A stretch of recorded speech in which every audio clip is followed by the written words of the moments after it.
Assalomu alaykum va rahmatullahi va barakatuh. Ismingiz? Mana. Ha, qayerga keldim hoji bu? Assalomu alaykum va rahmatullahi va barakatuh. Ismingiz nima? Bilmaysizmi? Yo'llaringiz oq bo'lsin. Assalomu alaykum.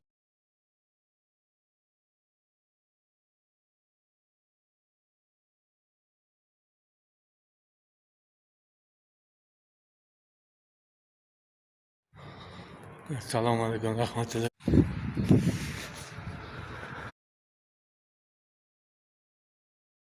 Alaykum va rahmatullohi va barakatuh. Mana shu yerlarga keldik. Chimkentda Sahrilam degan joyda, yerda Ibrohim degan buyoq joylar bor ekan. O'sha yerda endi mana masjidga kiryapmiz. Xudo xolasa inshaalloh. Mana masjid. Xudo xolasa inshaalloh.